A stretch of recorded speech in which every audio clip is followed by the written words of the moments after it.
Hello and welcome to the SRAM Send It Series. We're racing in London this week. It's race 5 in the 8-race series. I'm Matthew Keenan and I'm joined by Rihanna Crean, who last year raced this series. We're midway through, 4 down, 4 to go, including tonight. What would the riders be thinking at this point?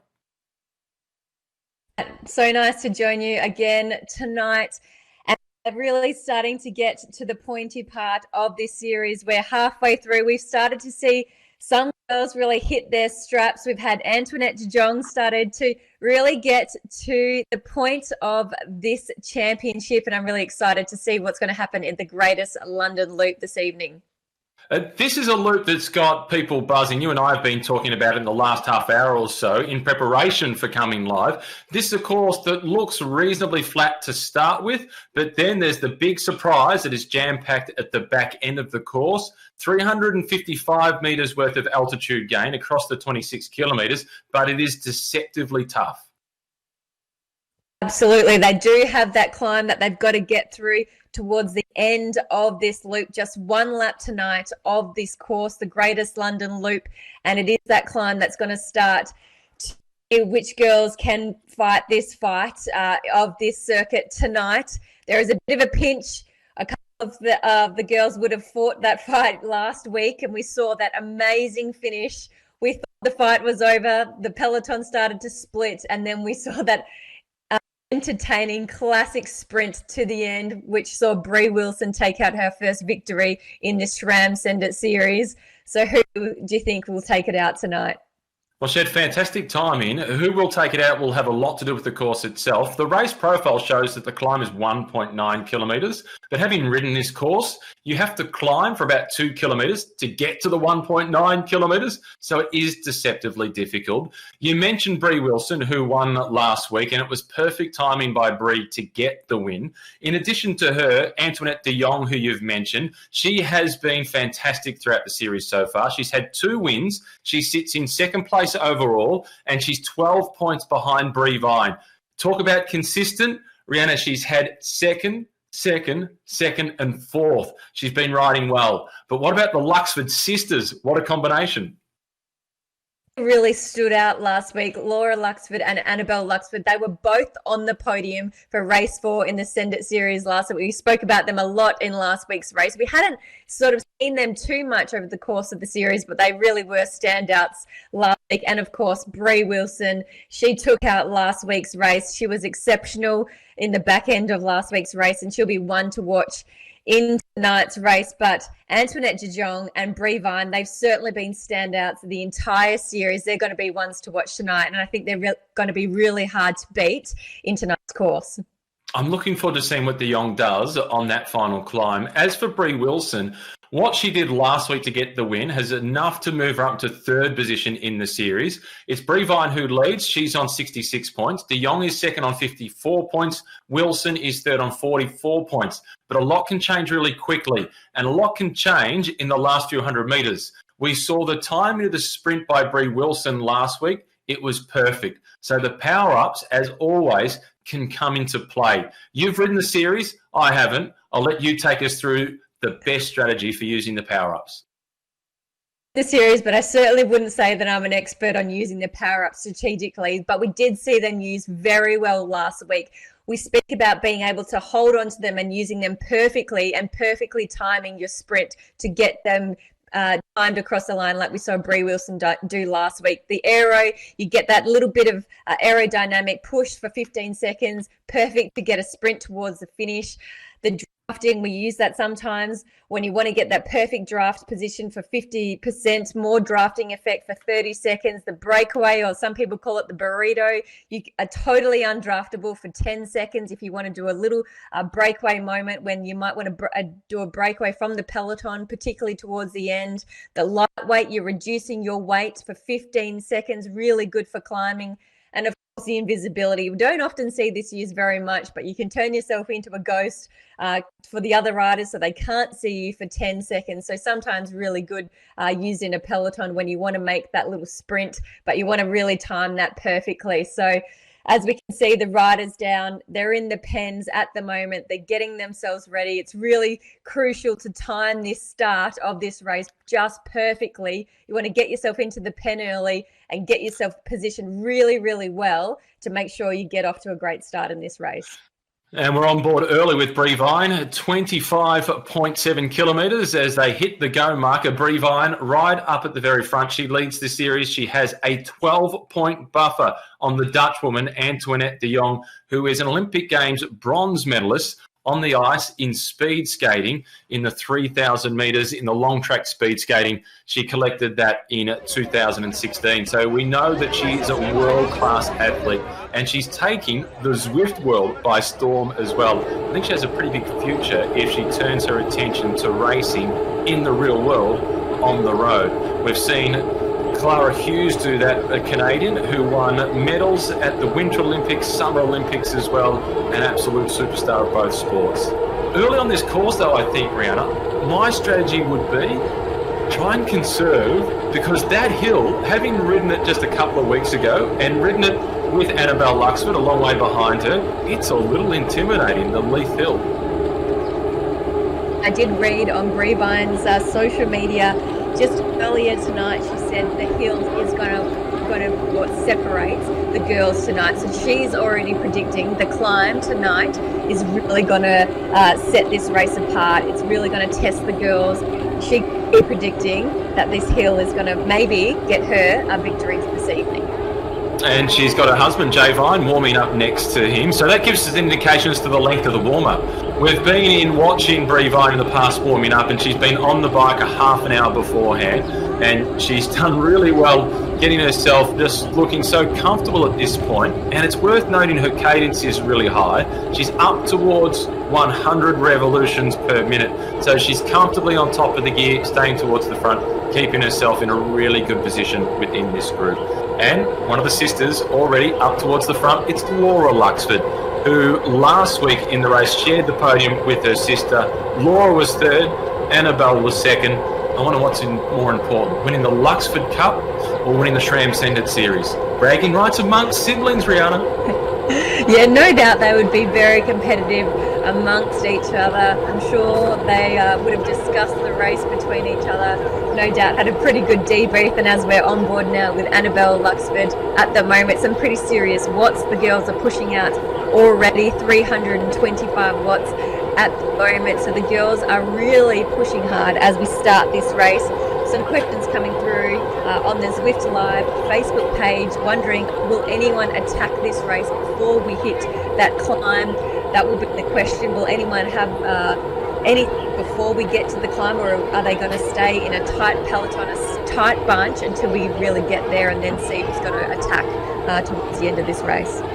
Oh, Tim will know this course better than just about anybody else. He's done more kilometres on Zwift than anybody that I've heard of in recent memory, just based on what Pat Shaw has been telling me and Wes Salzberger. So Tim could probably tell us. Tim, on the Facebook feed with Zwift Live, you tell us what you think any of the athletes should do. I think sit and wait for the climb. That's what I'd be doing. But I'd be at the back of the race to start with anyway, so what does it matter what I would be doing? And plenty of support coming through online for Lisa Jacob. We've spoken about her a little bit throughout the course of this series. She's relatively new to cycling. We've spoken about her a couple of weeks ago, and yeah, lots of support online for Lisa Jacob, and lots of people cheering her on for tonight's race. And Mac McFlynn has got a $5 wager on Brevine to finally crack the win. She's had 3 seconds and a 4th place finish. She's been consistent, and that gives her the overall lead. We're now on board with Laura Luxford, who was in 3rd place on last week's race. She's pretty well positioned in the series overall. Both the sisters are inside the top 10 in the standings. Laura sits in 7th position. ANNABEL LUXFORD sits in 8th position. It's a pretty quick start. Very fast start, and these girls, that's the course, and it is relatively flat with a little bit of undulation before we hit that climb. So we knew that it was going to be a pretty fast start. And as we've spoken about, the girls are staying within a pretty tight bunch for the first part of this race. And it's going to be really interesting to see the tactics as we sort of get a bit further into this race. How long are they going to stay in this tight bunch? Will anyone have any strategies in play? Will anyone try to go for a bit of a breakaway before we hit that climb? And there's Lisa Jacob, who was really aggressive in the first race. She had a technical problem in the second race. But as you've mentioned already, she's had lots of support online. I think it's a battle between Lisa Jacob and Nicole Frame for the most online support throughout this series. Both of them, whenever they've appeared in this series, the SRAM Send It Series, or the National Road Series, which is happening every fortnight on a Saturday morning Australian time, both of them have lit up social media. They're popular. That rallying the troops, getting behind them.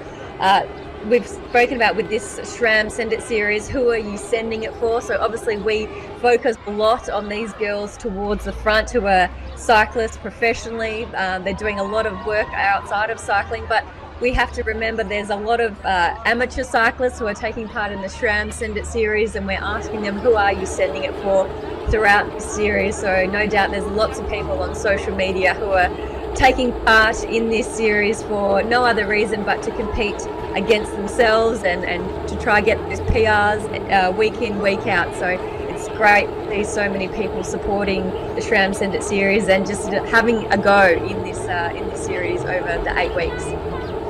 Well, in the commentary box, I'm going to send it for your husband, Will Davison, who the story that Will and you were part of on Channel 9 yesterday about Will missing out on a ride this year in the supercars, it pulled the heartstrings of a lot of people that would be classified as petrol heads. And that speaks volumes of the character of Will, who's a 2-time winner of Bathurst. Now, it's difficult for you to make a comment on that situation, but I've had the pleasure of working with Will a couple of times up at Noosa. He's a gem. Somebody's going to pick him up. And if he doesn't get a drive sometime soon, we want to see him race day in the SRAM Send It series, because anybody can enter this event. Absolutely. I have tried to tell him that he needs to take part in a couple of these races. He takes part in races just by himself, but maybe we should get him taking part in a few of these actual races and commit to the full series. And sleeping in a little bit longer than what you do on a Friday to ride up Alp to Zwift at 5:25 in the morning. We're committing to that at the moment. Every Friday morning doing Alp to Zwift. So he's getting his Zwift miles in and getting his altitude miles in as well. Well, the good news is Tim Searle at the moment agrees with me in my strategy of waiting for the climb. But Tim, not everybody in the race seems to agree with us. We've seen plenty of aggression at the front. Laura LUXFORD has looked for a couple of moves. Nicole Frame is putting the pressure on at the front. And we're starting to see the name once again of Alana Forster. She's been a regular at the head of the peloton. But look at those numbers, Brianna. Just a moment ago, we saw from Nicole Frame up over the 300 watts mark. She's really making sure that she stays at the front. We've still got a long way to go before we even get to the bottom of that climb. Saw Jenny Pettenon as well. She had a moment at the front. We've spoken quite a lot about Jenny, and I think you know her well, Matt. She's a mother, she's got 3 kids, she's a busy lady, and she's also competing really, really well in the SRAM Send It series. So it's great to see her towards the front end of this peloton. And her husband is online and supporting with a Go Genster. So it's not Jenny anymore, but it is Go Genster. So good work, Andrew, giving plenty of support for Jenny, both online and I'm sure somewhere at home in Alphington. She's been doing really well in this series. So too has Nicole Frame, who we've spoken about a bit. The name I've seen a lot at the front so far tonight has been Chelsea Holmes, and she's been pretty aggressive throughout the series. Just checking to see where she sits in the overall standing. She's in 10th position, so she has been riding pretty well throughout the first 4 weeks. Jacob seems to be sitting really well as well so far in this race. She seems to be hovering around that top part of the bunch and seems to be sitting really nice and strong. We've spoken about her as well, and she still continues to have really good support on the social media and on the Facebook page. So maybe that support is getting through to her, and she seems to be hanging on really nicely. Yeah, Margie is giving her the advice, go, attack before the climb. It is just so much easier on this side of the fence It's the best place to be able to give advice from. It's always much easier being an armchair expert than being the one that has to put the pedal to the metal. Well, the good news is that once the Genster is done with racing, race number 5 in the SRAM Send It Series, Andrew, husband, is going to have dinner ready. He's on cooking duties in the kitchen. He's got the Facebook up live. He's watching the coverage, supporting his wife whilst cooking dinner, taking care of the kids. He's multitasking. Men can multitask. Very good carrot to have dangled in front of Jenny when she's finished.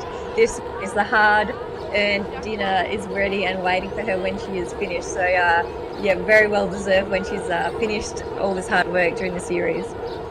And Michael has tuned in to the conversation about what strategies to use on the climb. And he says hold near the front until 1 kilometre before the climb, then attack early and try to hold on. This climb is quite deceptive. Leith Hill, it's classified as 1.9 kilometres, but just like racing in the real world, there's plenty of climbs that don't get classified for Queen in the Mountains or King in the Mountains points. And a lot of the athletes say, well, they're climbs that you get for free. At least the sports directors certainly do. This one, you're climbing for 2 kilometres before you get to the real climb itself. So timing that attack will be really, really important. Absolutely, and we sort of haven't really mentioned a couple of the girls that we were expecting to mention towards the end of this race. You know, the likes of Antoinette de Jong, we haven't really seen her float to the top, so maybe she's just playing very strategic at the moment. Justine Barrow, who we mentioned a lot last week, we haven't mentioned her name. I'm sure she'd be on the starting list, and I think her name just popped up as I said that. So there's some really strong cyclists that I'm sure will be starting to filter towards the front as we get closer to the end of this race. I'm trying not to put the moz on Justine Barrow again. Like neither of us are allowed to mention her name until right at the very end. I think she might win. We can't say that. We made a pact last week that neither of us could say her name, just because I feel like she has the weight of both of our, commentary on her shoulders, given we've both predicted her to take through the last 2 weeks, and unfortunately she's come just so close and hasn't been able to get it done. So maybe we don't mention anything this week and she might be able to get it done. Well, guess who's on the screen? Justine Barrow. Let's talk about her anyway. What she did do last week, though, and she did this as well in the National Road Series, is she used great team tactics for the Rock Salt Attacker team and rode in support of Brie Wilson. And it's sometimes a little difficult to get your head around the way you can use team tactics online in the Zwift format, but you certainly can.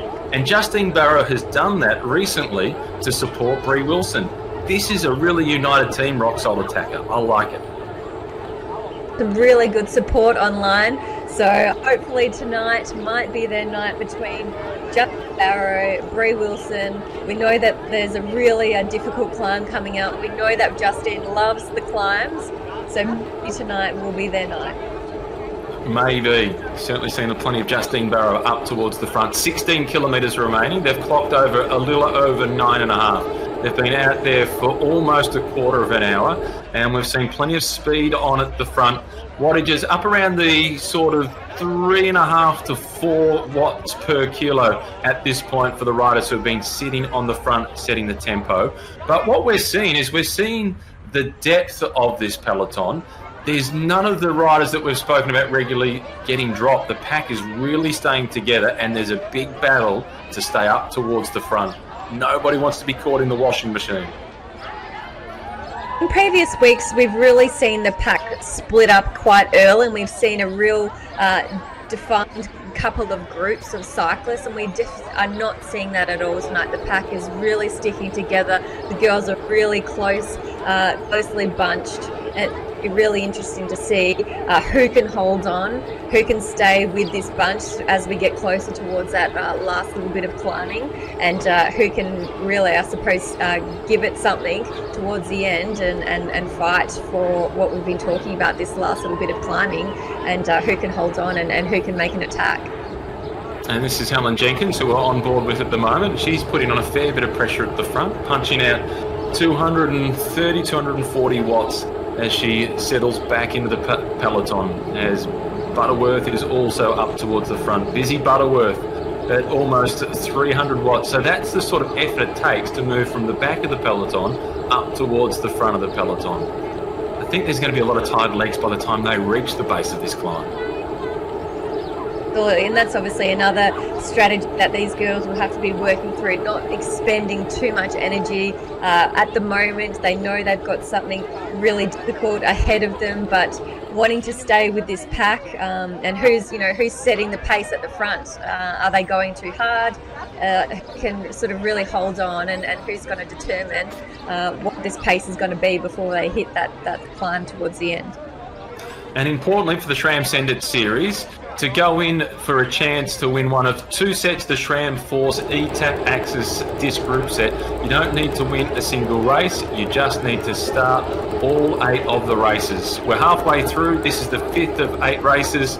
We've still obviously got 3 to go after tonight, and the courses that are still to come. Next Tuesday, it is the Watopia Hilly Route. The following Tuesday, it's the Bologna Time Trial, and then it all finishes up on the 30th of June with the World's Course from Harrogate, the circuit from last year. It's just one lap, it's 14 kilometres, and that will be really, really tough. So those that are out there that have ridden every week so far need to just complete the series to go in with a chance to win one of 2 SRAM Force E-Tap Axis group sets, and also a pair of the brand new Zip 303S wheel sets. Pretty good prizes to be able to win, and it's just about participating, and that is one of the beauties of Zwift. And we saw it on Sunday, Rihanna, with Mel C, Sporty Spice, racing against Chris Froome. Yeah, I mean, what an amazing event, and we were discussing this earlier. Zwift is just such an incredible platform where you can take part. Anyone in the entire world can be taking part. We saw on the weekend an event where Chris Froome, Kevin Peterson, Mel C, Sporty Spice were all taking part in a cycling event, and it really is a platform where you, as an amateur, could be right at the same time as these elite athletes, or these these cool sports stars, or these singers or anything like that at the same time, which is, it's a really cool thing.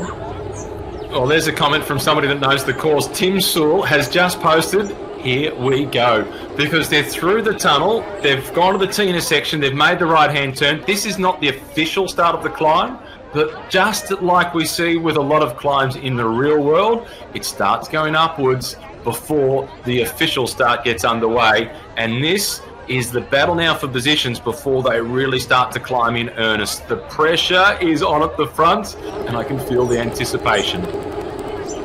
Laura Luxford, that really took them out of that tunnel. She was really showing the girls that she wanted to take pack and lead it out of that tunnel, and she's really been quite strong throughout the first part of this race. She's been at the front of this peloton for this first sort of 12 kilometres of this race, and she's been strong this last couple of weeks, so it'd be interesting to see if she can sort of hold on and what she can do in this last part of the race.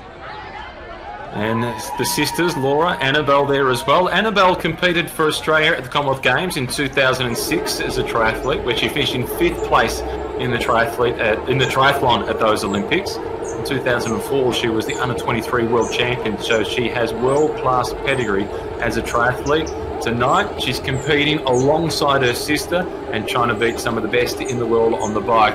And Lisa Jacob from the AERO team is starting to make a real name for herself. And look at those watts, Rihanna. 412 watts as she moves to the front and is really pouring on the pressure.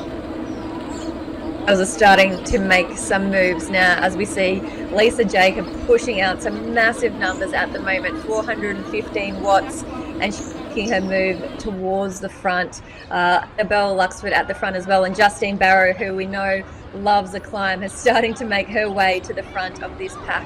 We know she'll be strong on this front, and look who else is at the front at the moment. Brie Wilson, who was last week's winner, she is starting to show her pace and her legs as she's just hit the front of this pack. So the favourites who we've been talking about the last couple of weeks, the girls who have been really strong, who are sitting at the top of those standings, they're the ones that are starting to come towards the front of this pack.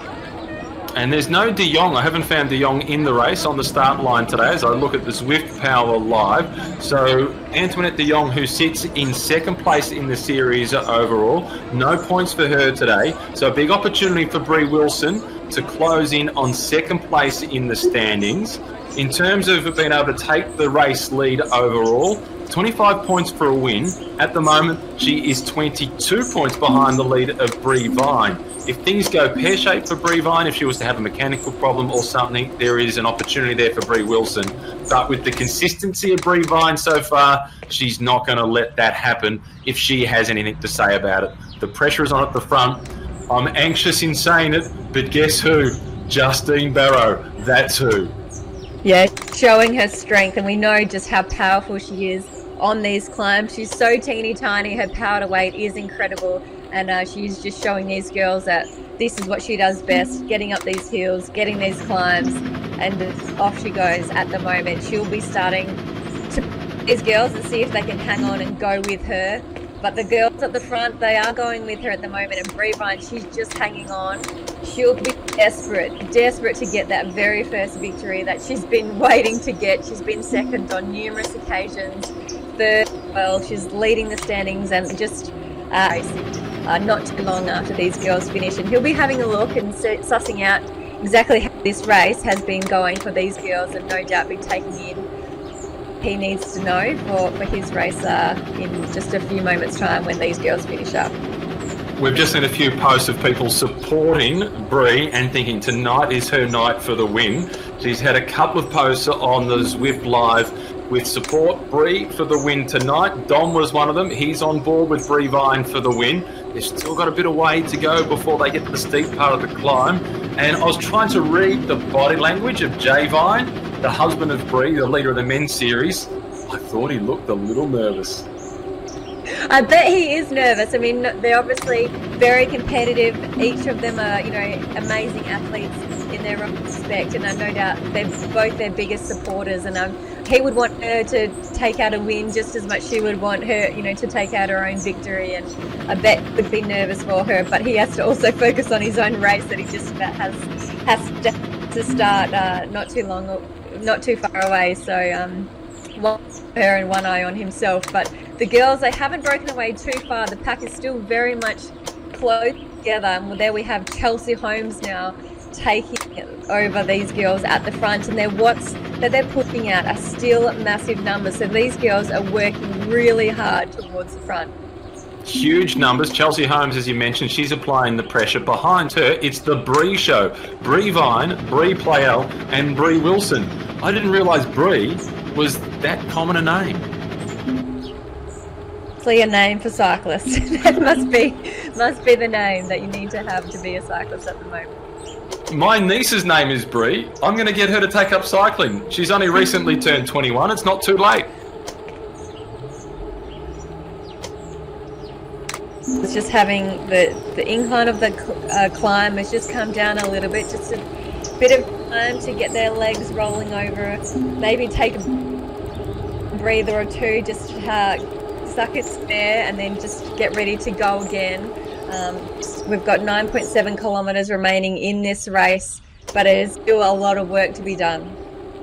Yeah, and just on that, Tim has just mentioned, Tim Searle, this is an opportunity just to suck the breath in a little bit, slight recovery, then boom, Laura Luxford at the front. On the podium last week where she shared it with her sister, it was Laura in third, Annabelle in second, Bree Wilson was the winner. Bree Wilson has been right in the mix. We've still got 9.4 kilometres to go, but I feel like the next 2Ks are the most important of race 5 for the SRAM Send It Series. A little bit of a split with this pack now. We've got this sort of bunch of 10-ish girls, 10, 12 girls who have kind of broken away from the rest of the field and having to push up for this last part of this climb. So not a huge amount left in this race, but it's a really tough part of this race that they've got to get through after they've just gone up that pinch of their climb, had a bit of a breather, and now they're going for this last little burst. Well, Luke Plapp is tuning in. He's watching the race. Selected for the Tokyo Olympics for 2020. Fingers crossed for Luke that he goes in 2021. And he thinks that Samantha Dorita has got this covered. She's looking good, and he's got full faith that she's the one that will be able to deliver and can surprise the favourites that you and I have been talking about. And did I mention Justine Barrow is still up near the front? Well, we haven't mentioned Jessica Dorita whatsoever, so we'll have a look at her and see how she's going. Maybe he has some inside knowledge that we don't have any knowledge about, because we haven't sort of suggested that she'll be up the front at all. So we'll see how she goes, and if she can maybe do some work, as the last sort of 8 or 9 kilometres of this race are about to get underway. But these girls are working really hard, still sitting around that 300 watts at the moment, and still pushing up a bit of a climb. So they haven't really had much of rest in this last part of the race. And here's Justine Barrow now up towards the front. She needs to go all in on the last kilometre of this climb. This is her opportunity. She'd be the first to admit that if it came down to a sprint finish, that's not her forte. And she would probably find herself in a position where she would look to work for last week's winner, which was Bree Wilson. Eloise Sandown now from the South Australian Sports Institute. She's one of the young rising stars. She's still in contention. That's a good performance. But look at the numbers. My legs are filling up with lactic acid in the commentary box, seeing the sorts of watts that they're punching out on this climb. Just think what they're going through. I mean, the lactic would be absolutely building. They would be burning. They've just done that climb. They've had a little wee rest, and now they've got to go again, sitting on 9% incline, and they're having to push. It's a mental game as well as the physical game, and they would just be absolutely burning, legs on fire, knowing still got another 8 kilometres to go, and there's just no rest right now. And according to the Zwift Power, Jenny Penttinen is still just holding on at the back of this group. 14 riders in the group. Andrew is still cooking dinner. He's getting that ready. It will be warm on the table for when Jenny finishes. She can get another top 10 finish here. Come on, Jenster, hold on. On for dear life at the moment, and we've got Nicole Frayne, who we have spoken about, and she's still sitting really comfortably, looking good, pushing out some really big watts, 303 watts at the moment. And she has been really sitting well the last couple of weeks. She was last week in race 4, but she's been sitting around that sort of top 10 position the last couple of weeks, and she was 3rd in week 1. So she is very strong and looking good in this race. And bad news for Jen, she's just been distanced from this group. She's in 13th position with 7.8 kilometres to go, so just outside the points. But what we do know about Jenny Penttinen is no retreat, no surrender. She will not give up, and she'll fight to try and claw her way back, and just hope that when they get to the top of the climb, they look around and figure, well, the group's still reasonably big. I need to recover for the sprint, and then maybe Jenny can get back. This time where you think, is this climb ever going to end? It feels like it's been going forever and ever. It's not the steepest of climbs, but it goes forever and ever. And as we sit on board now with Justine Barrow, they're at 12%, and it still keeps going. It is a long way to go. She's on the front, she's applying the pressure, 11%, it backs off ever so slightly, but this is the terrain which Justine Barrow needs to make the most of. This is where she is at her best. Amongst the chasers, Chelsea Holmes, hasn't she been consistent? We've seen Chelsea Holmes' name towards the top a lot throughout the series. In terms of the overall standings, she's in 9th position overall, but I think she's got a big result within her. And tonight could be her night because she's regularly been up at the front. Looking good for Chelsea Holmes. Barrow's just really made an attack at the moment. She's just pulled away from the girls. She's really made the most of her strength. She's really hard. I mean, she's sitting at a 10% climb, and she's pushing out 300 watts, 70 revolutions at the moment, and she's just ever so slightly creeping away from the rest of these girls. This could be the moment, Justine, to get away from the girls and really make a push towards towards her first victory. It feels like the move at the moment. This is the pinch of the climb where it can be the big difference for Justine Barrow, and she's the sort of rider who's got the strength to be able to maintain that gap. She's holding on to almost a 5 second. It is now a 5 second advantage over Nicole Frame. Katie Banerjee is in that next group with her as well. Bree Wilson is there. Annabel Luxford also. Bree Vine, Miss Consistent, and the leader of the series. She has a big opportunity today to extend her advantage. This is Justine Barrow at the front, powering away from the rest of the group. Going all in now. She's really making the most of strength. She'd be able to see that she's been able to pull away from the group. This is probably the biggest gap we've seen in a while. The last couple of weeks it's been a real sprint finish, and it's been a real tight finish with the girls towards the end. But Nicole Frame now, she's just pulling ever so slightly away from the rest of her group and trying to stay within reach of Justine Barrow. So it's going to be, even though they've just been doing that climb, we've still got 6.7 kilometres to go, but it is still going to be a sprint towards the end. In addition to the wattage of Nicole Frame, it's interesting to note the cadence was really low. It was down at 70 RPM, which is really similar to what we see regularly from Justine Barrow, but it's done the damage. Look at the gap. It's back down to just over 1 second, and Justine Barrow is about to be caught by the rest of the group. Have we given her the commentator's curse again? Is it our fault? Descent, and she's been taken by the group. She needs to get a bigger gap than that, and the group have just been able to catch her. And the 6 kilometres, and who has got the legs left in them? Who has got a stick left in the tank to get them through this descent, to get them off the other side of this climb, and to get them home? Has Justine spent all she has on that climb? Has anyone got anything left? Well, Bree Vine, she's got no watts at the moment. She's coasting down the hill. I'm not exactly sure what's happened at this point for Bree Vine. She's the leader of the series, and let's hope that this is not a mechanical problem that is going to take her out of the event. She's in the AERO tuck to be able to stay, and now she's back on the pedal, so that's a nice bit of recovery from Bree Vine. I was just hoping that it wasn't some sort of an issue for Bree Vine that meant that she was out of contention. She's really making the most of this opportunity to try and recover, and let's see if she can convert 3 seconds and a fourth for a victory. What is assured is that she's got a chance to extend her lead significantly over the Dutchwoman Antoinette de Jong. I see her just maximising that recovery to the absolute limit.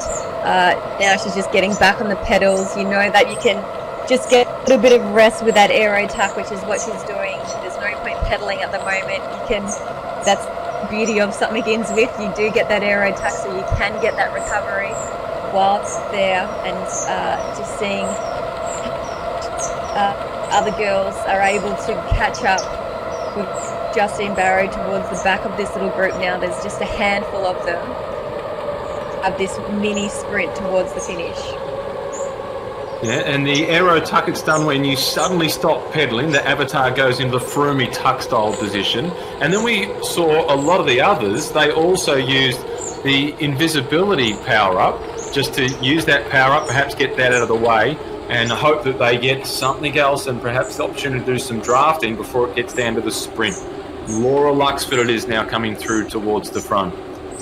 Brilliant strategy by Bree Vine. She knows how to play the game of Zwift as well as the physical effort.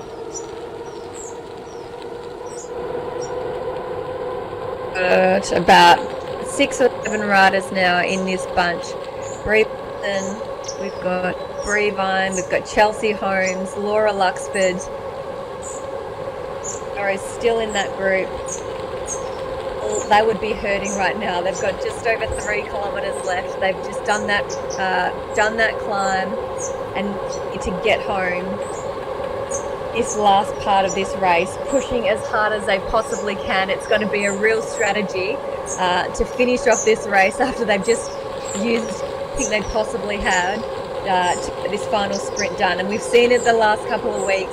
Who has something left? Who's reserved something in the tank to get them home? And who's got a little bit of strategy left to play it, to have this perfect timing to get them across the line?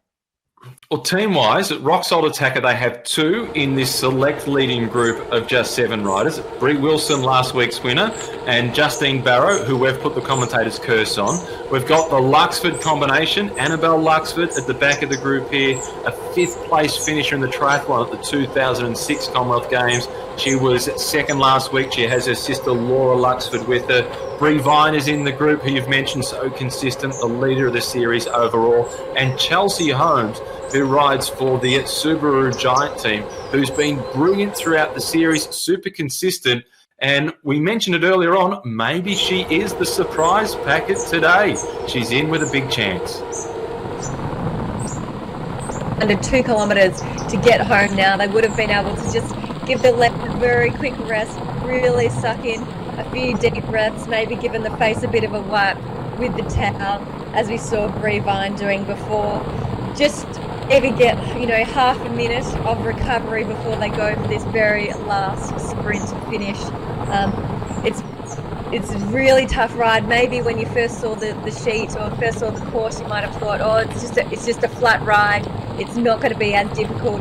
When you saw the climb, not going to be as difficult as what you first imagined. But when you get onto that climb, as you saw, it just goes forever. It does. It just continued and it gnawed away, and the group slowly dwindled from behind, and we're now down to 7 survivors. And it's Chelsea Holmes at the front who's putting the pressure on. Little pinch here, and this is one that you really need to hit with momentum. 15% gradients. They're all too strong to be dropped on that little climb after they've survived Leith Hill. Hurts. That one hurts me when you get to that one. It's almost like you're getting hit with a door. All of a sudden you got hit that 15% pinch, and then you just got to get yourself over it, and then you're nearly home. You know that you've only got just under a kilometre left to get home for that one. Brie Wilson with a little bit of a gap at the front, but she's been reeled back in once again. It's Laura Luxford, Brie Vine getting herself up towards the front. They're inside the final kilometre. Can Brie Vine finally get the win? She stayed composed over the climb. She's now got herself at the front. She's got last week's winner with her. This will be tight. 600 metres to go. Are very, very tight. It's going to come down to the last couple of 100 metres, as we've seen the last couple of weeks. Has anyone got a little bit of strategy left up their sleeve? We've seen the power-ups used perfectly the last couple of weeks. One of these girls might be able to time it absolutely perfectly towards the very end. The last couple of 100 metres, they're still in a pack of about 6 or 7 riders. Who's it going to be tonight? And then the rest of the group has come back into contention as well. Brie Wilson, you can see her avatar up towards the front. Chelsea Holmes, who's been so dynamic throughout the race so far today. Laura Luxford is there. She was 3rd 1 week ago. Brie Vine is still searching for her first win to further extend her lead in the series overall. Last week's winner, Wilson, still at the front. Chelsea Holmes is right there with her. She's got her nose in the wind. She's sitting on 5.9 watts per kilo. The power is really down at the front of the race. The power-ups are now starting to be used. It's crunch time, as it is Vine who's going for victory. She's leading the series overall.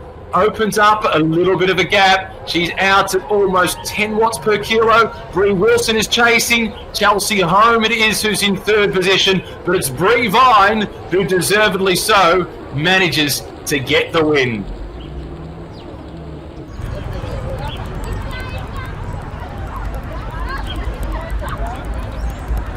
Well, she's been so consistent. Those 2nd place finishes, a 4th, and now she collects the victory.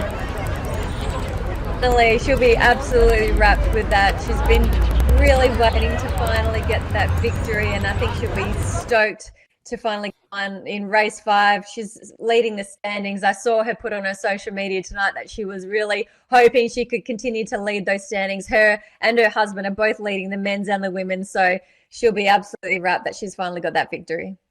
Anything you can do, I can do better. The big battle between the husband and wife combination at the top of the SRAM Send It Series. Brie Wilson second after winning last week. And Chelsea Holmes, we spoke about her quite a bit throughout the coverage today because she was so active. I'm really pleased to see her on the podium in third. Laura Luxford in fourth.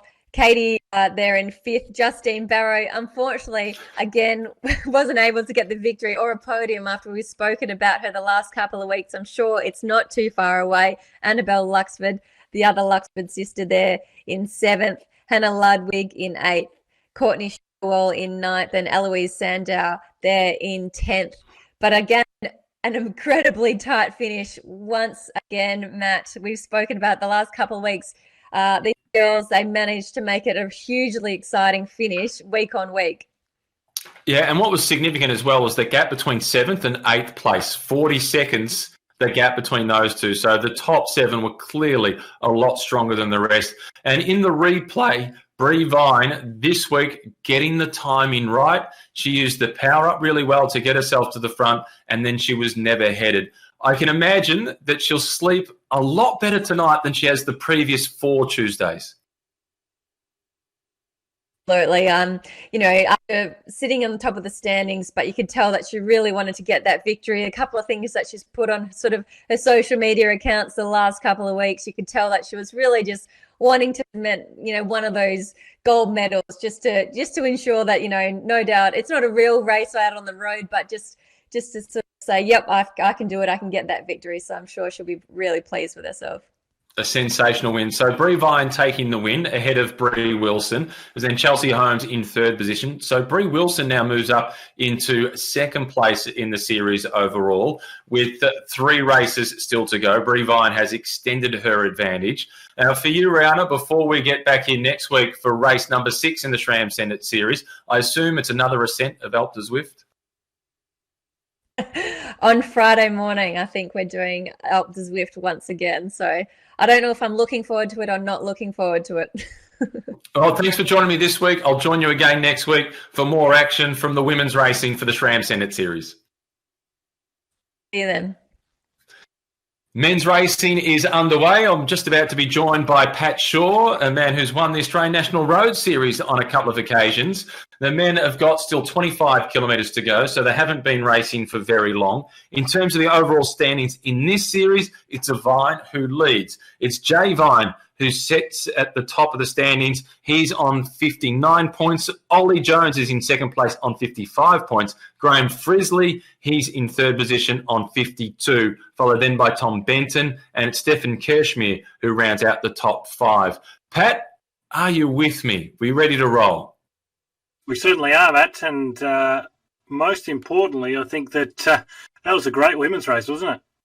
Oh, it was fantastic racing, and the strongest obviously showed themselves at the front because of the difficulty of this circuit, and that gives us a real insight as to what we can expect across the next 24 kilometres in the men's race. Oh, for sure, and look, Leith Hill is always a challenging ascent, and you need to use your effort really smart. And what we really saw, and what I expect to see in the men's as well when they hit Leith Hill, is it really to separate in that final 1,200 metres where it stiffens up in elevation gain of about 10 to 12%. And it really is a climb. I think Tim Searle posted it out there. It's just a climb that just doesn't end quite soon enough. And it doesn't. It goes over the top, and it's sort of that false flat. It was great to see some really smart tactics used in the women's race as well, with the AERO tuck on the descent. Catch the breath. You could really see in the live vision of Brie Vine just how deep she had to go to actually stay in contention with that group at the front. And then she was able to go on to victory. So really key to push yourself right to the top, or even if you are on your limit, because you know that you're going to get the recovery on the descent. And it'll be a really fast run into the finish, but really looking forward to this one tonight. So, Pat, you need to be going above 58 kilometres per hour to get the AERO tuck to take effect. How do you do it? Well, effectively, you just go over 58 k's an hour. If you stop pedalling, then you'll go into what's known as the Froomey tuck. But we all know that Mahoric was actually the first rider to do that move, Matt, in the under-19 or under-23 Worlds. I can't remember, but he was the first rider to do it. Florence. He was and the he one used that sort it of to put the big perfection too. effect. Yeah, he did. He And did a and so then you get that draft effective and effectively that aero tuck. So you're not having to produce any power out to continue at the speed. The catch is, as soon as you go under 58, Matt, you will start to lose ground immediately. It's almost like a brake comes on. So if you're not aware of that kilometres per hour and you go under the 58, you're quickly out the back door and chasing incredibly difficultly. So you won't want to make that mistake because that will end your race. And the other thing that's going to change the race tonight, we always talk about power-ups. Every single week we talk about power-ups, and I think our crowd is well educated on what they do. But tonight you're going to want two crucial power-ups. You want the lightweight power-up for the climb, which is going to reduce your weight by 9.5 kilograms for 15 seconds. That's going to give you that little bit of relief. And who knows, we might even see one Graham Frisley stay at the front, and if he does, he'll continue to pinch the nerve of these other National Road Series riders that haven't developed so well over the COVID-19 period and are a little bit jealous. Yes, I'm putting that in there. There's been a few comments thrown around, and I think they should just step up to the plate and do the hard work, and they can make it to the finish too, Matt. Well, that's a big call. I like it. The strong statements. Another strong statement has come through, courtesy of Luke Plapp. He's asked a pretty simple question. How many times will Mark O'Brien attack tonight? I think Mark O'Brien will potentially attack on 3 occasions because I expect him to be in the finish tonight. And this is a course that I expect will actually really suit him. He'll probably put the power down early on the climb, much like he likes to in real-life racing. And then he's definitely going to have the legs to put the pressure on when it really gets tough in that last 1,200 metres. So I'm going to go with C, 3. 3 times we're going to see him attack tonight. Some of the other riders to watch, you have mentioned Jay Vine, he leads the series. Graham Frisley, he's been so good. He's had a win at the National Road Series and he won last week on a course that was pretty challenging. So Graham Frisley is not to be discounted tonight either. He's climbing better than we ever thought he could. Well, it's a power position. If he can put out the power, he's going to stay there. And I think he's wanting it more than others. He's hurting to another degree. And you know what? Chapeau, young man, because it's really great to watch you racing so well from the sidelines. So all the best again tonight. He deserves to be in our 5 pro tips for the night. Stefan Kirkmar, wow, he impresses me every time he steps out. And I think tonight could be a course where he can really cause a lot of trouble. My man, Nick White, I've always got a high praise for him. His work ethic's so great. But he is feeling a bit of fatigue from the amount of racing that has been taking place during the COVID-19. However, if he's to get over the top of the climb, he'd be a quick finisher tonight as well. And Ollie Jones we've all been impressed by Ollie Jones for several years, and he hasn't been holding back in the previous weeks, has he? And he really entertains. He never holds anything back, like I said. And I think that he'll be just hoping he can get over the climb tonight. It's a climb that's probably a little bit tough for him, Matt. But if he gets over the top, he's a really strong rider to fight for the top 5. And he's got an enormous sprint. And Ollie Jones sits in second position in the series, just 4 points behind Jay Vine. 59 points for Jay Vine, 55 points for Ollie Jones, 52 points for Graham Frisley. In terms of the way the series works, it's 25 points for the win, 18 for second place, 15, 12, 10, 8, 6, 4, 2, 1. Points going down for the top 10 places. This is Ollie Jones punching out a lazy 436 watts, Pat Shaw. Yes, and he just does it so effortlessly, and it is because he brings, and for people at home, he brings a lot of power. It sounds strange, but from his hips down, he doesn't move his body too much. He does carry a little bit up there, but he's really strong through the hips. And, well, if it's going to be the tip of the day, as Matt McFlynn says, he's expecting a big lead out for Ollie Jones from Alex West. And look, they made a good duo last week and fell just so much short. But this is a course where both Alex West and Ollie Jones will make it to the finish. And I think that's a really good call by Matt McFlynn on Facebook. I like the Ollie Jones headband. It's a little bit John McEnroe circa 1981 v. Bjorn Borg. He's got it going, doesn't he? And I think we're going to see potentially some pictures of Jay Vine again tonight, Matt. And I think what was a really great image in that shot in the women's race was just looking the aero tuck and then the smartness of the producers to go across to Brie Vine, and it almost looked like she was having some form of cardiac arrest. But all it was she was drawing in the deep breaths. She knew it would be the difference, the key to victory. And as it turned out, it certainly was. Will that be the same for this man, Graham Frisley?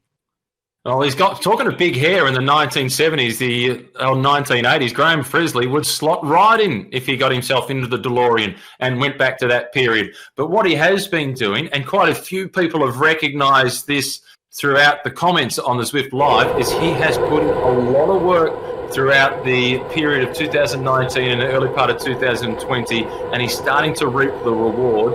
And if you had have asked me 6 months ago whether I thought Graham Frisley would be a contender for tonight's race, I would have said no. You ask me now, I say yes, because he is climbing really well. Graham Frisley can get up Leith Hill, and if he does, he'll be very tough to beat in the sprint finish.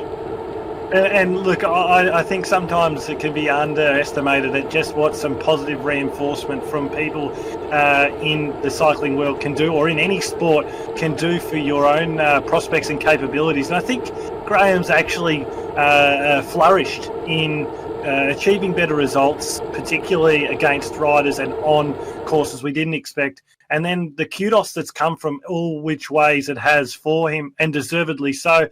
And he's carrying that positive feedback and wanting more. And his performance last week and his performance the week before really have been quite outstanding. And with that, he's got the attention of both you and I. Fairness that we were already looking at him because he has been a prospect for some time, but he's really gone to that next level. And I think, like I said, there's a few out there that probably aren't liking it so much because previously it was an easy one to beat Graham Frisley on a road course. Well, maybe we're just seeing what the new Graham Frisley's capable of doing. Yeah, he's got plenty of weapons with that finishing speed. Alex West, who's a guy that you've spoken quite a bit about, who's been really impressive throughout the series, he's not racing tonight. He said he's just doing a recovery spin. He's doing some testing tomorrow. As we're now on board with your man, Nick White, who's got, what Mitch Docker would say, a little bit of luft in his cycling cap. Oh, yeah, he doesn't mind the show, does Nick, but he also likes to win, and he's much like myself. He loves winning, but he hates losing more than he loves winning, so he doesn't want to finish second or third. He wants to take the win out tonight, get back on the winners list. But we've been absolutely privileged for the capacity of riders and also the competitiveness of the races this month in particular, Matt. It's just been unbelievable all the way to the line, fought out hard. Tonight's race is different, though. It's going to take someone that's really, really motivated because, as we saw with Brie Vine after Leith Hill, the ability to hang on to that front group, even if you're one of the leaders, and she does. She leads the women's series. It is an absolute killer climb. And a lot of these riders, although they climb well in the shorter climbs on Zwift of 2 kilometres or less, this really does hurt. Steph Blackburn up towards the front, so too is Nick Bensley. He's been a regular up towards the head of the race. In terms of what we learned from the women's race, what did you learn from the attack of Justine Barrow, who got out to a 5-second gap, but wasn't able to go on with it across the top? Well, before we started the stream tonight, we always have a bit of a debrief, the three of us commentators, and I suggested that you would need a lead of 30 seconds or more over the top to be any kind of fear. And the biggest thing is when the group gets in that aero tuck and they continue to draft off each other, they have such progress that it's difficult to stay away on your own. So it will need that breakaway to be around that 30 seconds. But I can see the possibility of 2 or 3 getting together tonight, and it's going to be interesting to see what that makeup is. Alistair Christie-Johnson, if in the field, has been fantastic in the National Road Series, and this is another chance for him to flourish. Well, now it's business time for Javine as Brevine basks in the glory of victory and watches on in comfort. Bree, I hope you sleep well tonight because you were sensational to be able to take out the win and extend your advantage in the SRAM Send It Series. 3 races still to go though, Pat. It's a long way from being over for Bree, as it is for Jay, who's the current leader of the men's series. But we have a significant amount of riders that turn up every week, Matt. And unfortunately, we don't have the vision on those riders, but we do see you out there. And thank you for sending it for whoever you are sending it for. And of course, I bet you're sending it for that SRAM Axis group set and those Zip 303Ss, because I'm licking at my lips at the prospects of them arriving in store in a few weeks. But certainly that's what you do get. If you register for all 8 rides, finish each week, you go into the draw to win 1 pack for the women's series and 1 pack for the men's series. Thanks to SRAM and Zip. Fantastic prizes, and thanks for their support again of the series, which has again unleashed some new faces for us, Matt, to watch when real life racing recommences. And an old face. Matt McFlynn has asked the question, if Alex West is out, what about Greg Henderson? Can he step up tonight? He's only been retired for 2 years. Surely Hendy's a chance. He's in the group. He's sitting in around about 25th position, and he's a guy who cannot be underestimated. Well, yes, but I think even Greg would agree that probably his training program doesn't put him in a position to be going up Leith Hill tonight with these young skyrocketers, and that's why they ride for the old and new team, and I'd expect him to be unleashing the space for the new tonight and expecting them to carry the team's flag. But you can't underestimate him. He always produces a good ride, and he's been fantastic throughout the series. But this man here, he could be a different story. Gary Mueller, he's been fantastic, hasn't he, Matt? Yeah, well, hopefully his recently born child is getting some sleep, so Gary can get some sleep because he's going to need it. They've hit the Tina section. They've turned right. Destination, Leith Hill. We are coming down to crunch time. Nick Bensley on the front. Yeah, and this is going to be exciting to watch because how it unfolds, particularly in this early section, is going to be vital. And I wouldn't be surprised to see some co-mates or teammates, I guess. In this series, we don't really race as a team effectively, but it's going to be awesome to see who puts on the pressure early. And I'd swear, if Mark O'Brien doesn't do some form of attack, the world's gone wrong. And Luke Platt will be wondering whether the sun will come up the next day, because he wants to know not if, but how many times we'll see Mark O'Brien attack. For the Kiwis tuning in, look out for young Jack Carswell. He's been good throughout the series so far. He's just, I think, 16 years of age. He's under the tutelage of Greg Henderson, and he's riding somewhere up towards the front. Nick Bensley, he was just punching out 500 watts. He's now at a mere 340, but that's what's required to stay up near the front. Oh, yes, and look, the pressure's really mounting already, and sometimes in this section of the race, you're really starting to worry too much about what's to come before you've reached that point. And for a lot of riders, if they're tuning into the stream, relax at this moment, don't panic too much. Try and control your heart rate, try and control your cadence, and think about how you're going to do that last sort of 3.5 minute effort, because that's when it really starts to bite. And although we saw riders dropping off, I think there's a real prospect of a second group being able to ride back tonight, but they need to be motivated over the top. A power-up being used by Nick Bensley pretty early on the climb, Pat.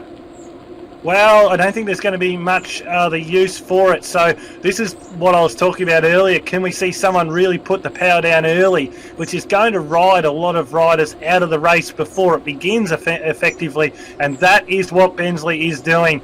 And he's getting some nice camera time too. Nick Bensley is one of the stronger riders on the Zwift platform, one of the stronger riders out in real life as well in the Australian National Road Series.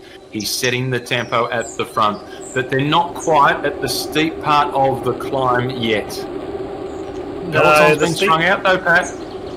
Well, they are going to be when there's a rider on the front at 6 watts per kilo. But if you're staying in your threshold, that's what this is. This is a real threshold climb. You're going to need that consistent effort. Freddie Ovett for the first time, he slides in there. Tom Benton, who's been on fire the last few weeks, he goes up into that top 10 positioning as well. So there's some really strong riders find themselves to the front. Carswell as well. You're a huge fan of him, and I swear if there isn't 5 or 6 National Road Series teams following him for next year's lists, I'll be crazy, because he has been phenomenal in this series for his age, and certainly you haven't hurt his prospects in picking up a team, that's for sure. Pat, if they're not following him, they should.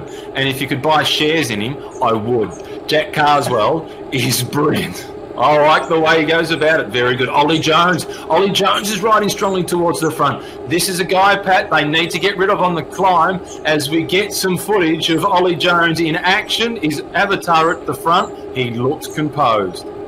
Yes, he looks composed, but in fairness, 3 to 7% is really his niche. He really puts a lot of hurt through the peloton. He's going to have to find his best legs, and I know he won't be upset for me calling him out for this, but he'll have to find his best legs for the 8% to 14% inclinations, because that's where power to weight really comes to fruition. But I wouldn't be surprised if the old dog's got a lightweight power up in his back pocket. Just waiting to unleash it.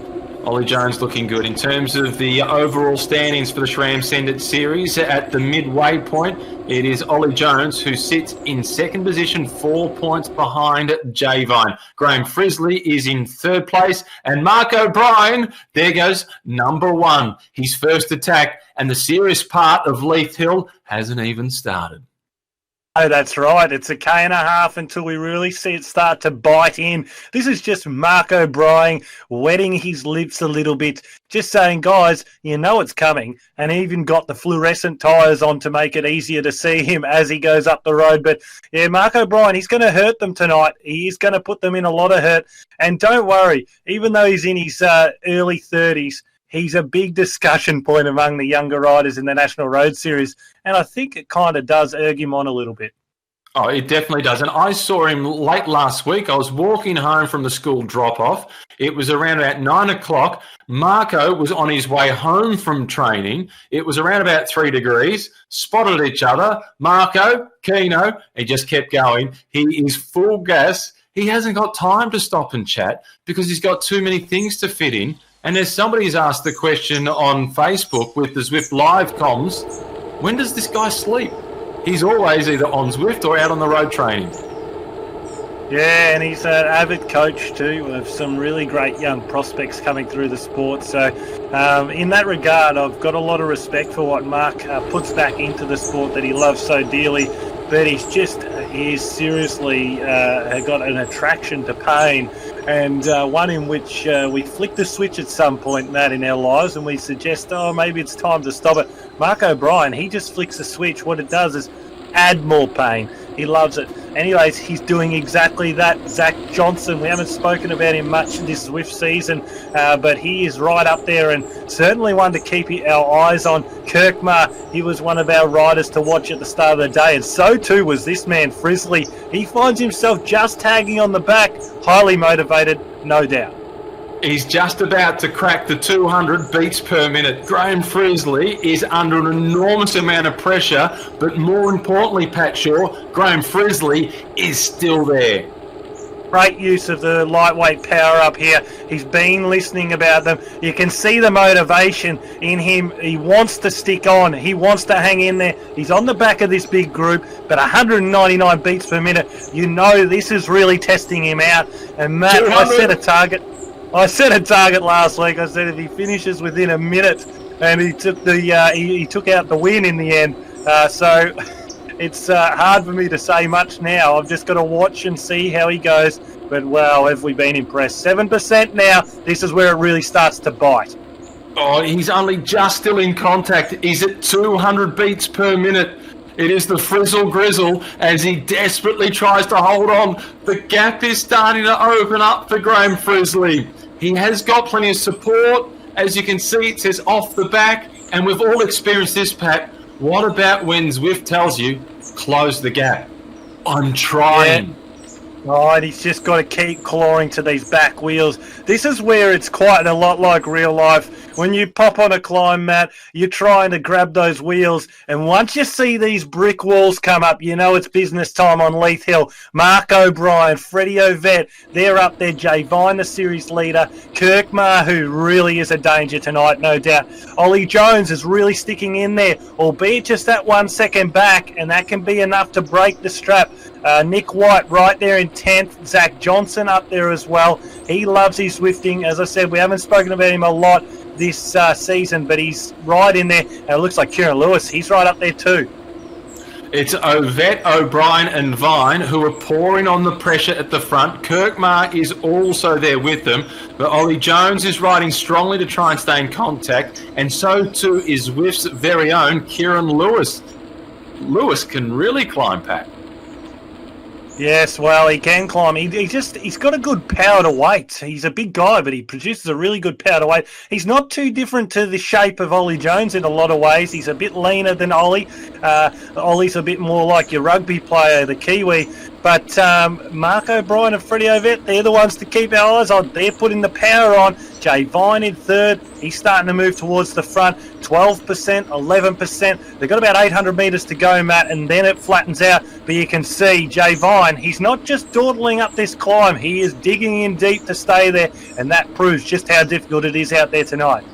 530 watts, 7.4 watts per kilo. Heart rate pushing towards the 180 mark. And you can see the ghosting just behind him. Power-ups are being used, and Jay Vine is all in on this climb. This is a good little group that they've got off the fronts, and they've got 6 of them that have a 3-second advantage on a group that contains Alistair Christie-Johnson, Dylan Hopkins, Kieran Lewis, and also the fast-finishing Nick White.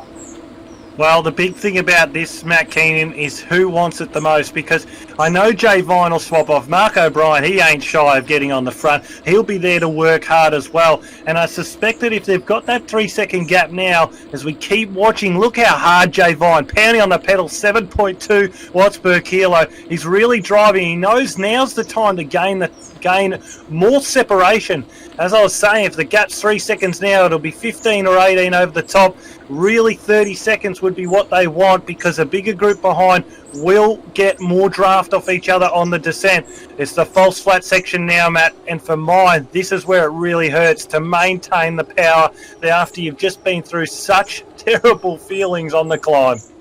This is where Justine Barrow came unstuck, but she was on her own. This is a group off the front, and Dr. Tacker, he thinks that we can get the Vine double. Bree in the women's and Jay in the men's. Ollie Jones off the back ever so slightly. He's at 8 seconds behind. It's going out a little bit further than that now. For Ollie Jones, it's 11 seconds, 12 seconds. He is in the hurt locker, and he doesn't have the key to get out of that gate once again. Oh, yes, but he's got a good group coming from behind as well. And you can see how much he's grimacing at the moment, but he knows this is now his terrain. Okay, guys, we've been riding on your terrain. I ain't that far back, he says. I'm going to try and drive it on the flat section. And look at the power. He is flying along nearly at 50 kilometres an hour. It's only at -3%, so it's more of a false flat than a descent at this moment. And he's a good chance to ride back into the front group. Yeah, he is flying. He's at 9 seconds behind. He's not giving up on his prospects of staying in contention for the overall series lead. He's just 4 points behind Jay Vine. Jay Vine is in that front group. And if Ollie rejoins, he'll be tough to beat in the sprint for any of those guys who are still out in front in that leading group. Oh, for sure. However, if someone has an AERO power-up, it's definitely going to be a difficult one to get over the top of tonight. Coming back with Ollie Jones as well, not too far behind, is Alistair Christie-Johnson. He's a really strong rider to have in tow. Those three, I can see them getting back for sure. That's real confidence. I like it. We have out in front Ovett, O'Brien, Jay Vine. It's a group of 4 out in front, working really well together. The major thing, Matt, is none of these riders have a teammate out in front, so there's good reason for the 3 to chase Hopkins, Jones and Christie-Johnson. And keep in mind, although I like this tactic of using the AERO tuck, I would be continuing to turn those legs, because after a climb like Leith Hill, easily can you go to turn those legs. And I don't know if you've ever had it, Matt, you get that goosebumps feel, all of a sudden, lights out. Lactic acid's gone, explosive level in the legs. So if I was Jay Vine, I'd still be turning those legs over just slowly. Wouldn't be trying to rip it in half, but just turn those legs over so he doesn't go to hit the power once they hit the flat, and all of a sudden lactic acid and lights out. Well, here he is. He's about to start to wind the motor up once again. Jay Vine in the leading group and in the lead of the series overall. He's keeping company with Stefan Kirschmar, Freddie Ovett and Mark O'Brien. And they're holding on to a more than 10-second advantage. In fact, it's starting to extend now out to Ollie Jones. Ollie Jones is with Alistair Christie Johnson and Dylan Hopkins. And according to Zwift Power, the latest update from them had them at 14 seconds. Yeah, it's a major opportunity once they get to the base of the descent and they head back underground and up the escalator. What a ferocious ascent that is. And if you really power up there, you can gain 5-6 seconds easily on a group. Keeping in mind too, there's going to be some cards to play out front for the finish as we start to get some live vision of Stefan Kirkmar, who's really tapping it out quite nicely at 171 beats per minute. Stefan Kirkmar, he's looking as if he's kind of got this under control in terms of just taking the sweat off the brow with the towel, making sure that things are under control. He's got 3 kilometres to go, ready to pounce for the final sprint. He's in a position to win. Last week, he finished in 3rd place. Yeah, well, he's a strong performer week in and week out, and I think he likes racing against the Aussies when the Aussies have just come out of their peak period, so they're in good form, and he can find some really nice legs going into his summer. And Kirkmar it is that leads this little group out in front. 17 seconds is the gap, back to 4 riders, Jones there, and so too Christy Johnson, Hopkins and Stenning. So there's 4 riders, 17 seconds, not too dissimilar a situation from the women's race earlier in the evening. Well, let's find out very shortly if Dr. Tacker was right with the Vine double. Bree in the women's, Jay in a winning position in the men's. He's keeping quality company out in front. Mark O'Brien into the tunnel. They're about to hit that little ramp. There's 4 out in front. It's Vine, Ovett, O'Brien, Kirkmar. Can anybody attack before getting to the sprint? Is it worth spending that energy, Pat? Well, Mark O'Brien did accelerate into the 10+ watts per kilo, so I'm marking that as attack number 2, Matt Keenan. He has 1 to go. Will it be on the escalator? Wow, it's a leg snapper, the escalator, I tell you. It's like hitting a brick wall, but that brick wall is also made of mud. So it's going to be an interesting one to see whether Mark can make a genuine separation. Hunger in these other 3 that are in front, Vine, Kirkman and Ovett. I think Ovett would love to take out the win. He would really love to after he did a truckload of work on the climb. Here we go, escalator time. And onto it, O'Brien has been caught right at the base of the escalator, having spent all his cookies with a breakaway just beforehand. He survives over the front. The Austrian Stefan Kirkmar is at the head of the group, who's setting the tempo. A gap is opening up, though, for Mark O'Brien. He's paying the price for all that effort. 1.3 kilometres remaining. Wow, we're right down to the sticky end now. Jay Vine, he leads the way. Kirkmar's got to be probably the favourite for mine, but Ovett would be hungry. Mark O'Brien, come on, Mark, I called it 3 attacks. You've only done 2. You've got 1 in your zone. Come on, for the older blokes. He's back on. He's rejoined. I thought he was gone, but he has returned. Jay Vine, he sits in 2nd spot.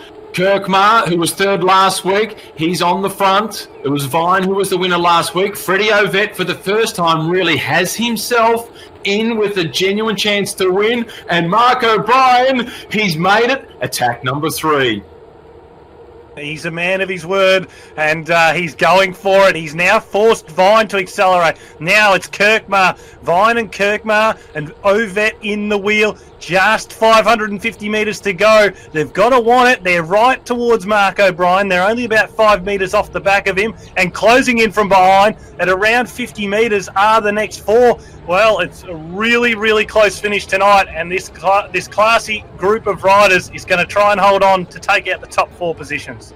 And it's Mark O'Brien who has thrown all caution to the wind. He has a 250-metre gap. He won a junior scratch race in Horsham in the same sort of fashion. He's got the lead. O'Brien can smell the finish line. It's 3 that is the magic number because O'Brien is taking out race number 5 in the SRAM Send It Series. Marco with enough to hold on. Surely the gap is closing. O'Brien's been bold. Fortune favouring the brave. Has he got enough? Yes, he has. O'Brien collects the biscuits. A brilliant performance by Marco. A popular one with the fans. Oh, and perfectly launched. He did it when the others were less eager to go for it. And over the line now, filling the last positions. That is the group of Jones, Stebbing, and also Christy Johnson, as well as Dylan Hopkins. So look at that come through now, and Nick White will be through shortly. He's just gone under there with Brunlin to light up the last top 10 positions. Mark O'Brien, tilt your hat. Matt Keenan, one for the older blokes.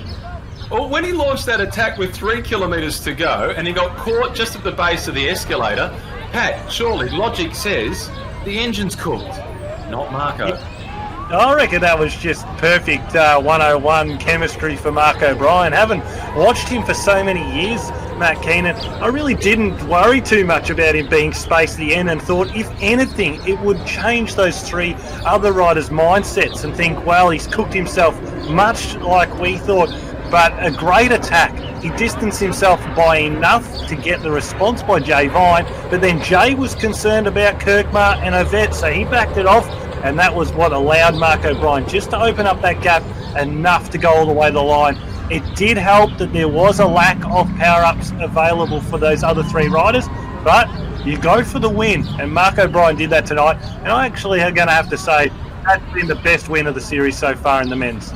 Yeah, let's take a look at how Mark O'Brien did it. That attack with around about, was it 700 metres to go that he made his move? But his ability to hold on, they came through this section here and Mark O'Brien had only just rejoined. And Pat, I kid you not, I first saw Mark O'Brien use this strategy in an under-19 race to win a scratch race. He knew he couldn't beat the sprinters, so he went long range. He's still using it in his 30s. Yeah, well, it's a tough finish too. A lot of people think it's flat there, but it's not. And how about the sprint finish? 0.9, 1.01 and 1.04 seconds. So not a lot separating Jay Vine, Stefan Kirkmar, and also Freddie Ovett. Congratulations to the 4 riders out in front, though. They made it exciting, and equally as exciting was the 4 chasers. What a great race. And Pat, if I'm not on his bandwagon enough, he didn't come up on the results sheet. Guess who finished 11th? Graham Frisley. No, Jake Caldwell. Correct, White. Of course, it can only be 2. It can only be 2. But talking about Graham Frisley, it was good to see Wes Sulzberger gave him Grizzly Frizzly. I like that one. That's a good nickname. Maybe we use that in the future. But Carswell, I tell you, mate, I'm on board as well. I'm on the choo-choo Carswell train. You've got me. I'll punch my ticket. Get on board. He's got the Matt Keenan Institute of Sport scholarship. He is got the full scholarship. The kid is sensational. And I thought Graham Frisley was really good. He fought. He just lost contact across the top of the climb. So too Ollie Jones. He was 6th today, Ollie Jones. There was a lot to like about his ride, but he slips a little bit further away from that leaderboard where Jay Vine, even though he didn't win today, finishing in 3rd position, it was a good result for him for the series with still 3 races to come. Still leaves it wide open as well, and we head to some courses that will probably suit Ollie Jones as much as it does Jay Vine. I thought a top 5 would be an exceptional effort on this course for Ollie Jones. Just with the toughness of that climb, that's a really tough effort for him. But great women's race as well, Matt Keenan. The women's race was absolutely sensational. We saw it was a win for the Vines in the women's race. It was Bree Vine who got the timing right in the women's race, and she took it out ahead of Bree Wilson. It was then Chelsea Holmes, who's been impressive for the last few weeks. I was glad to see her on the podium in 3rd. Laura Luxford was 4th. Katie Banerjee in 5th place. Justine Barrow, she's been so aggressive. She was 6th. Annabel Luxford was 7th, Hannah Ludwig in 8th position, Courtney Sherwell in 9th, and it was Eloise Sandow from South Australia who rounded out the top 10. Brie Vine extending her advantage in the overall series with 3 races still to come. The men's race, it was the Mark O'Brien show today, but the women, they raced the same style as the men in terms of that aggression on the climb. Justine Barrow tried to split it up, didn't quite work. Mark O'Brien, before the race started, Luke Platt made the call. How many times will he attack? You said 3. 3 was the magic number for De La Soul. 3 was the magic number today for Mark O'Brien. Fabulous win ahead of it, Stefan Kirkmar, and then Jay Vine in 3rd spot, Pat. Oh, yes, it was a great race, and certainly I agree with you. Chelsea Holmes, it was great to see her land a podium spot after a really great race. Nick Bensley, well, he put down the bricks for the groundwork for the guys to really launch up the climb. He used that AERO power up right at the base. Then it was Ollie Jones that really poured the pressure on, but the 4 riders out in front, Jay Vine, Kirkmar, also in there was Freddie Ovett, who was a powerhouse on the climb, but it was the old dog, Mark O'Brien. He has all the tricks, and he's learned a lot over the years, and he had one more trick than the rest, and he took out a great win. Super stoked to see him take out the win, Matt, too, because, as I said, I think that's been the best crafted win in the series so far. And don't forget, race all 8 races, and you go in the draw to win one of those great packs in the men's or women's series from SRAM, the SRAM Axis Group Set and Zip 303S Wheel Set. I'm convinced that Brie Vine will sleep really well tonight because she's converted 3 second-place finishes and a 4th into a win. I'm convinced that Mark O'Brien won't sleep at all because he'll still be buzzing with excitement on the back of that win. Oh, yes, and I'm sure that their group chat on WhatsApp, and there'll be a few things going back and forward on social medias as well. But Mark O'Brien will be really content with that. And, well, Mark, you're important again for 7 days till we turn back here in 7 days' time, and it's game on again. And between now and then, don't forget to take a look at the Zwift social media pages for the Spotify playlist of Sam Welsford, which we didn't get a chance to talk about. Sam Welsford, multiple world champion on the track, one of Australia's big hopes as well for the Tokyo Olympics. Pat, next week, we'll be back in action. Sam Welsford, let's hope that he has a race as well. Welsford's playlist, you quite liked his music. I did. Great choice, Sammy. I really enjoyed it. I had a look through and I thought, well, actually, I'll click the link because you can find the link on the Zwift Twitter post earlier in the day. Click the link and we played it in the shop for the last few hours of the day. So thanks for the entertainment whilst building a lot of bikes, Sammy. And yes, we do hope to see him back out there racing next week. And, well, it's fantastic to be here again tonight with you, Matt. Yeah, so we'll be back with more next Tuesday. What I've really enjoyed this week, Pat, has been the interaction online. So keep joining us as well next Tuesday. Rihanna Crean will join me once again for the women's. It'll be Pat for the men's, and it's the Vines who lead both of the races. 3 races still to come in the SRAM Send It Series. Until next week, ride on.